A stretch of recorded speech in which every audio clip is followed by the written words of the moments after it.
This episode of Own the Grey is brought to you by I Am.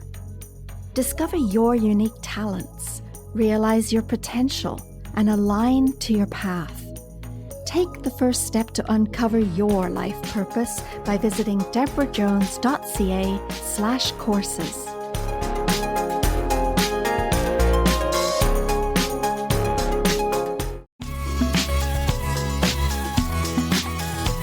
Welcome to Own the Grey, a podcast to dispel the notion that aging is undesirable and setting new, positive attitudes. I'm Deborah Jones, and I believe you can be vibrant and healthy throughout the best years of your life.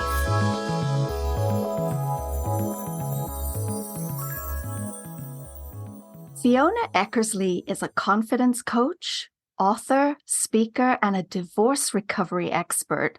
And she helps people whose relationships have ended and who are still focused on the past and fearful of the future. And she guides them to a state of confidence and control over their life. So her most recent book, Too Scared to Love Again, is full of advice and resources to navigate those sometimes shark-infested waters of dating later on in life. So welcome to Own the Grey, Fiona. Oh, thank you. Thank you for having me. I'm really excited to be here, and hopefully I can pass on some information that's going to be helpful to somebody out there. Well, I think you've already done that with the book that you've written. So I actually read your book to prepare for our conversation today. And I also reached out to my listeners to find out what they wanted to know. So I do have some questions that I'll be asking you. But just to start, tell us why you wrote the book. Well, I've been working with women primarily after divorce for a while, and I was doing one-on-one. I was getting to one person at a time, but I was talking to lots and lots of other people. I mean, not just people that were clients, but like just people socially, friends. And it seemed to me that this was something that was a bigger problem. I couldn't work with everybody. So I wanted to put it in a book. I wanted to get it out there. I wanted it more accessible so that, I know there was a lot of need for people looking for information. And I thought that was a good way to get it out. Yeah, that makes a lot of sense. That's why I wrote my book too. It's just you want to be able to reach so many people because what you have to say is really useful information. If they can't find you, then they can't be helped by it. So midlife dating or dating after 40 or whatever you want to term it is, for a lot of people, it's really a scary thought. And I was talking to some of my clients about what their feelings are about it. And a lot of focus is on the trust issue, not necessarily how to trust someone, but how to trust themselves, because in their mind, their ability to pick a partner is compromised because they feel that they've picked the wrong partner. So can I trust myself to pick another partner again? Well, again, exactly. And that's what the title of my book, Too Scared to Love Again. That's the whole premise, right? And I think that maybe they're right in a way. And so what I recommend to people is that you don't actually jump right into dating again, because I know that everybody tells you the minute that you're split up from someone, they're like, just find somebody else, you'll be great. But what you find is you're just repeating those patterns. The more you repeat the patterns, you find that second person again, who's like the old one, and it spirals down. And you're like, oh, now I really can't trust myself. So what I would recommend is that before you go out there and look for somebody else to be your partner or basically complete you, you need to complete yourself, right? It's not about being somebody else's better half. It's about being your whole self. So once you can get to the place where you understand what it is that's special about you and what it is that you've had happen to you in the past, and how did you get to that place, and what would you prefer instead, and you really believe in your own judgment, that's when you can start dating again. And then you can spot those people all of a sudden, and you're like, oh, wait, no, that didn't work for me last time. I'm not going to go there. What are my boundaries around this issue? Yeah, I think as you were talking, the fact that we feel like we've been burned, right? This didn't work out. I mean, it could have been a really awful breakup and you could still be paying the price for it. And so there's that rawness or that vulnerability state that I think a lot of people, especially the women that I've spoken to, find themselves in. And I think it takes either help by somebody else to coach them, such as the work that you're doing. But if they haven't reached out for somebody like that to kind of guide them through, what do you think the first few steps might be to start to piece themselves back together again? I think something really important. I have three main things that I flog to death, right? And people are like, again, she's saying this again. There's three things. There's forgiveness, right? And it's not just letting somebody off the hook. You're not letting the other person off the hook. And it's really about forgiving yourself. Like, it's okay that this happened. It wasn't anybody's fault. This stuff happens. Even if, if you were the one that caused it or somebody else caused it to you, you always go like, oh, how did I not see that? How maybe I should have done something different. No, this is life. You're going to let that go. You're going to forgive yourself. The second thing is you're going to be grateful for what you do have now, right? Looking around you, silly little things like, oh, I'm really happy that, I don't know, I've still got my dog and I get to snuggle with my dog every day. Or I love this blanket that keeps me warm at night. It doesn't have to be massive things like I have a fabulous job. It could be anything. And the third thing is that you need to sit down and really, truly understand what your past relationship was like, not what you wish it had been like. Because I think what we tend to do is focus on all the good stuff and we forget that there's a reason that you're not together anymore, right? And you sort of look at it through rose-colored glasses, right?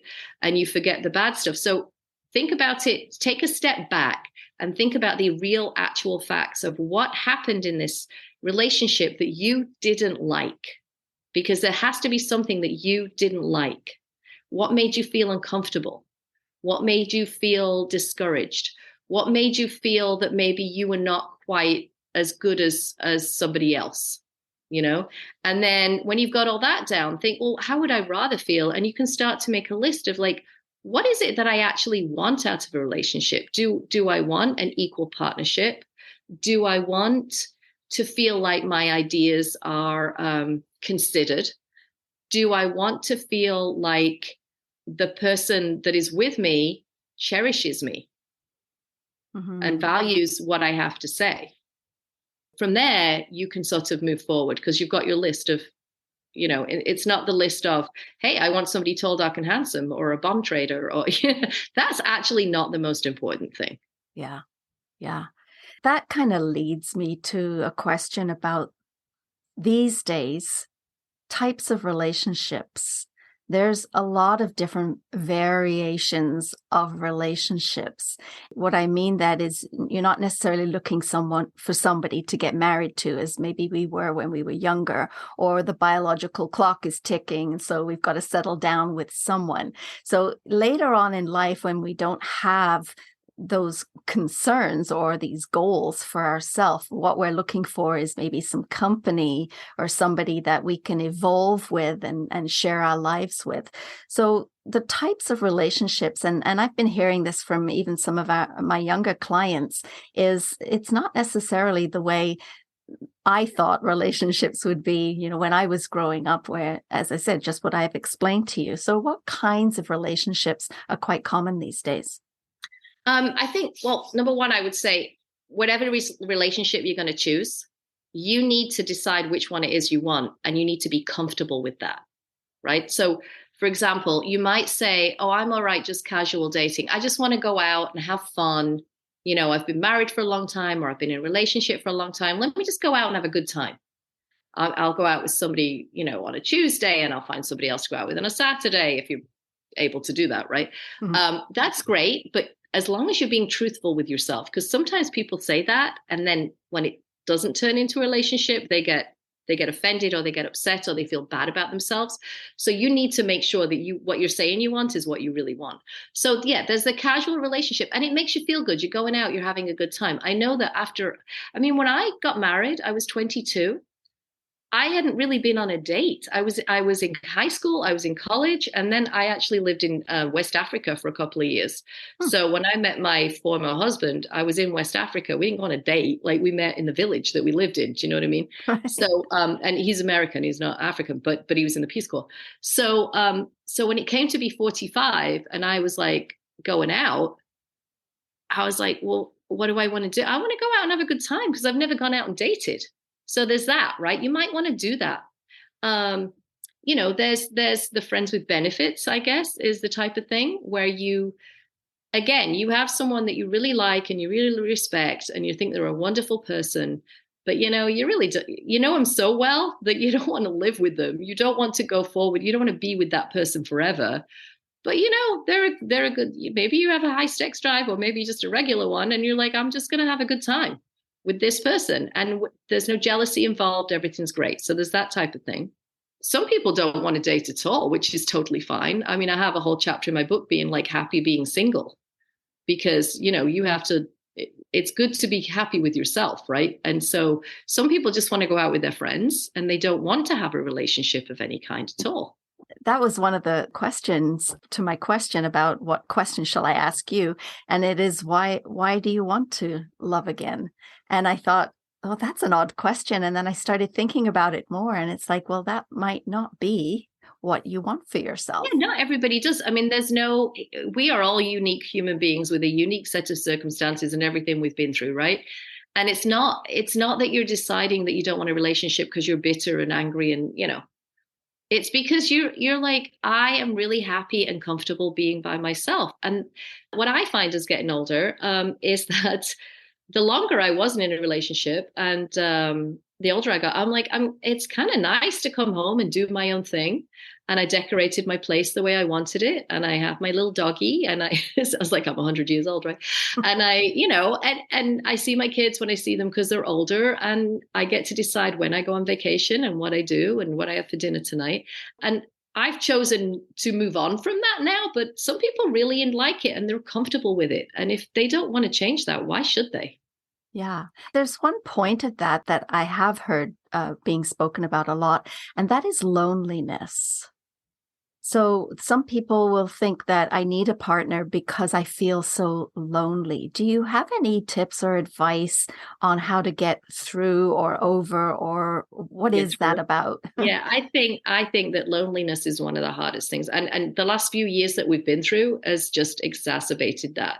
But I think being lonely it's hard, but it's kind of a state of mind, because if you are comfortable with yourself and you are able to and entertain yourself's the wrong word. If you have hobbies, if you have things that you love to do, you can just get through the day, and you get to the end of the day and you're like, oh, actually, that was a wonderful day, right? Again, the gratitude part comes into it.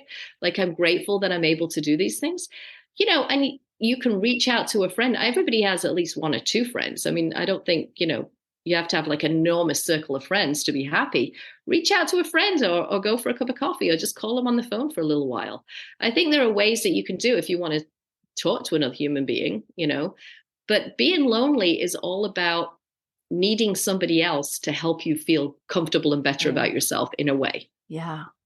And so what you're saying, and you started saying at the beginning, is to bring yourself into wholeness so you're not looking for somebody to complete you. Exactly. I mean, that is a great line in a movie, but and I'm not saying it's easy, right? I'm sure people are out there listening going like, oh, right, yeah, sure. It's not easy. It's not. And there are times when you're going to sit there and go like, oh, I want to go to the movies, but I really don't want to go on my own, right? Or I've been stuck in my house for 2 days and I haven't talked to anybody. You have to make the effort. You're the one. Nobody's going to come rescue you. That's part of what you have to learn. You don't need to be rescued. You're completely capable of rescuing yourself. Every single person is capable of rescuing themselves. If you want to go out, get up and go out. Go to the movies on your own. You might want to, go walk around the mall, or even just to get out and feel a sense of being with other people. And if you want to talk to someone, you have to reach out. If you really want to make new friends, because that's really hard as an adult and you lose a lot when you get divorced, think about what your favorite hobby might be. Like, I don't know, maybe you like painting. You want to find out how to do watercolors. Maybe you want to go hiking. Maybe you want to go to a gym, and just do it. And you have to be the one to try and engage other people who are there, because those are the people that share the interests that you have, and they'd be great people to hang out with.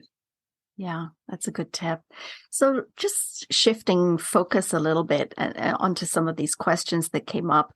And one of the questions was about how to overcome the distrust when they've been lied to in the past and been hurt in the past. And, it's easier to not get involved so that you don't get hurt, but there's an urge to want to share your life with someone. So what kinds of things can you share with us that can help us get beyond that distrust? Yeah, and it's hard. It is, because you tend to get, and then you talk with your friends, and it just sort of compounds your own feelings about it, because they've been through the same stuff, that my friends anyway.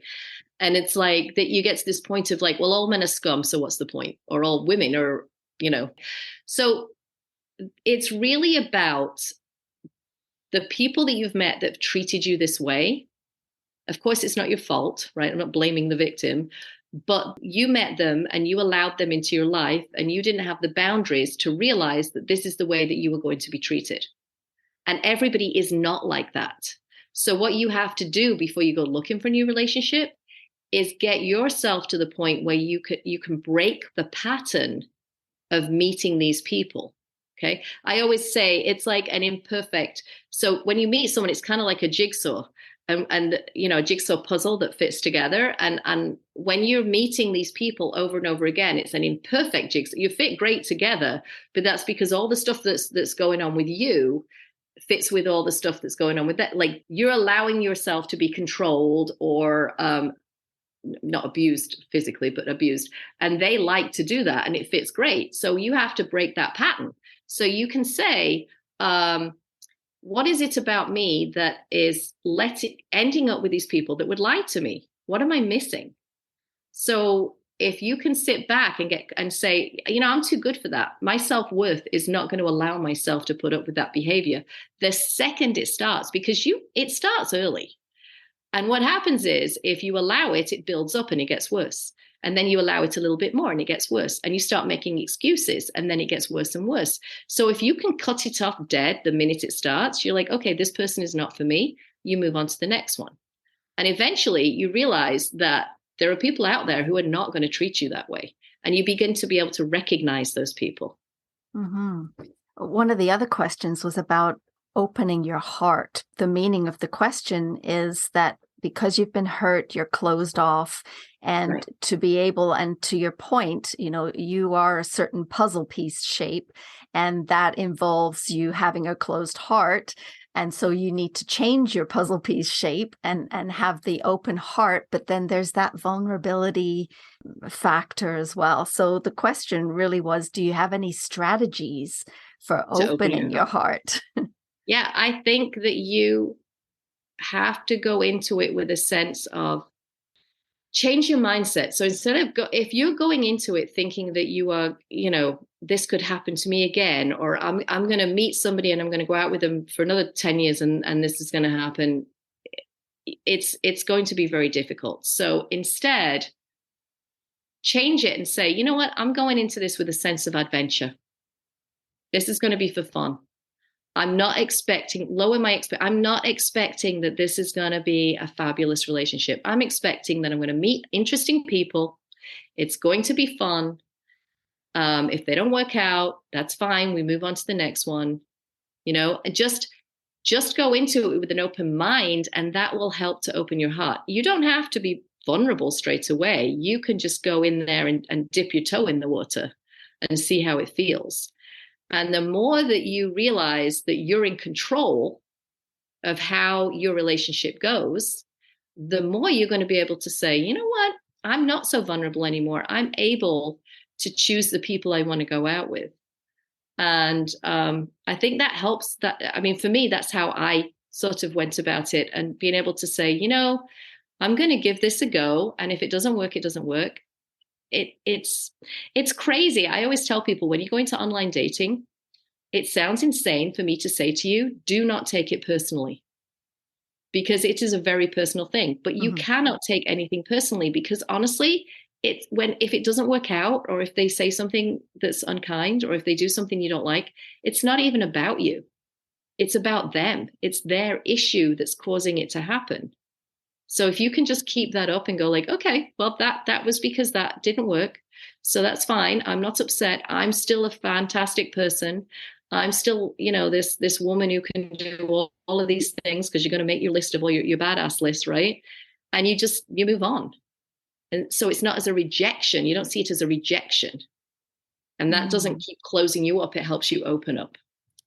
So that makes sense. It does. And so the idea of online dating, we talked about earlier, you were saying about, if you like to do watercolor painting, and then you go to a class and you might meet someone with the same likes as you. But, if you're not going into a class, how else do you meet someone else? And these days, it's online.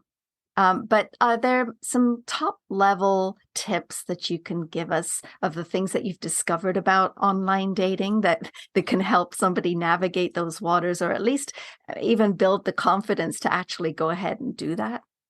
Yeah. Well, the first one is, like I said, go in with a sense of adventure, Right. Don't go in thinking that you are going to meet the love of your life the first 2 hours that you're on the dating site, because, you're probably not going to. And there are people out there that some of them are people you're not going to want to meet. And you have to have your wits about you, as it were. Don't, I said you should learn to be vulnerable and trust, but you have to be very careful on online dating. There are certain things that you can look out for. Anything that makes you feel uncomfortable, that's it. Trust yourself. That's a red flag, right? Yes, red flag. Talk about. Do not say like, "Oh, I'm sure it's fine. I'm sure he didn't mean that." Anybody without a photograph, no, because there's a reason. It's probably not because they don't. Well, even if they don't feel good about the way they look, well, they don't feel good about themselves. So you don't want to go out with somebody who doesn't feel good about themselves, right? Or they could be married, or they could be somebody sitting in, a basement in Nigeria or something. You don't know. Anybody that remotely asks you for money.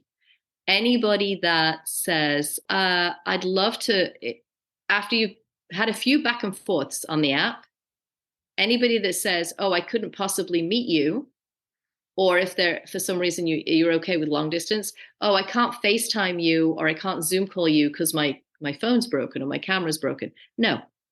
If they're not willing to see you, to see face to face, there's something going on there, and you cannot trust them. Those would be like major red flags that I would put up immediately.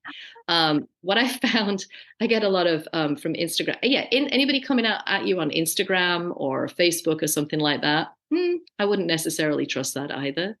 You find there's a lot of people who have the first and last name exactly the same, and they're doctors or they're surgeons and they're in the army. There's a lot of those, and I haven't found one that's real yet. So that type of thing.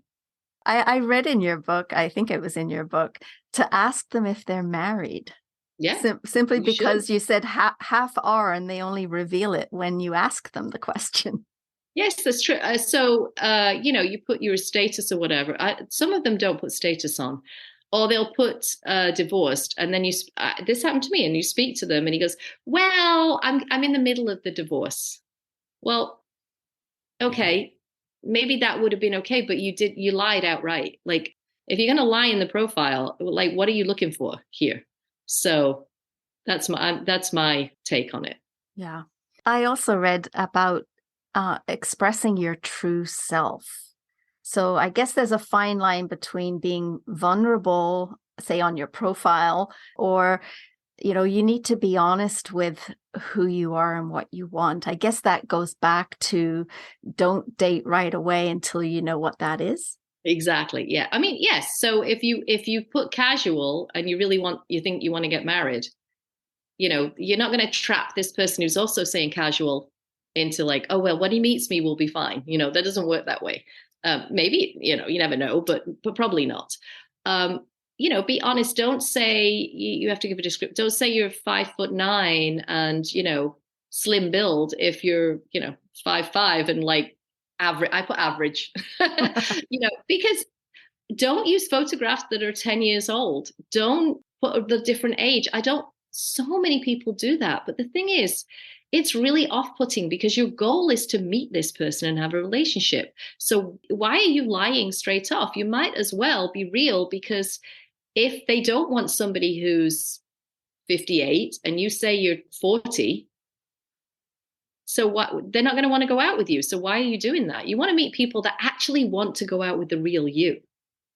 Don't say like, oh, I love skiing and I play golf and I go sailing, if you actually like to sit at home and read a book. Because you're going to meet somebody who wants to play golf and go skiing and go sailing. Well, if you don't want to do that, don't you want to meet somebody who likes to sit at home and read a book with you? That's what you want to do. Don't try and make yourself more exciting, because you're exciting enough to start with. That's good advice. And so what is the reason that you wrote the book? Yeah, so the book is, it's a little bit, I'm giving it away now, it's a little bit of bait and switch, because it says about dating, but the real premise for most of the book, until the last chapter helps you out, is what to do before you start dating. You shouldn't start dating until you've done all these things, right? Until you've got yourself together. And I would say the biggest message from the book is don't start dating until you're ready. But it's really about, you need to get your self-worth to a place where when you're dating, you're not just looking for somebody, like I said, to complete you. You need to be complete yourself, and you need to be able to know your boundaries, and you need to be able to, this sounds awful, but if you go into dating with an air of desperation, you're going to end up with those guys that you don't want, because you're going to sort of put up behavior that you shouldn't. So that's my biggest one, is like, you need to get your self-worth to the place where you know that some people do not deserve you, and who you want and who does deserve you. And that's kind of the biggest message, I would say. I love that. So how can my listeners find your book? Well, they can go to my website, which is FionaEckersleyCoaching.com, or they can email me at fiona@findfabulouswithfiona.com, and I can get a copy to them, which would be a digital copy. Or if they want a paperback version, they can actually go on Amazon and they can buy the paperback version from Amazon. Beautiful. Well, I'll post all of those as links in the show notes, so they can easily find it without searching. And also, I'm happy to give advice. I'm sorry if I'm cutting you. I'm happy to give advice if anybody wants to chat. I will chat for 45 minutes and see how things are going and where they are and where they'd rather be. Call fabfiona.as.me. Thank you for going through what you had to go through so that you could write this book for everybody. And I feel like my whole life led up to doing the job that I do now, to be honest. That's the way it works, isn't it? And I hear you're dating right now. Yes, yeah, a few months. Yeah, it had been like 5 years that I've been, I've dated on and off, but I hadn't been in a relationship. And yeah, I'm in one right now. We'll see how it goes, right? Is it working out so far? Yes, yeah, and I feel like I started down in the pit, and every relationship that I have, it's like I'm crawling a little bit further out of the pit, and I'm learning things, and I'm moving up and further. So I think I'm coming over the edge now. I think this is a good one. So we'll see. I'm quite happy with the way things are going. So yeah, lovely. Well, good luck in that. Thank you. You can now find my podcast, my book, and soon my classes on babybooma.org, the ultimate, most trusted source for news, information, and community. They've curated all the resources on the things that interest you. Check it out today at babybooma.org.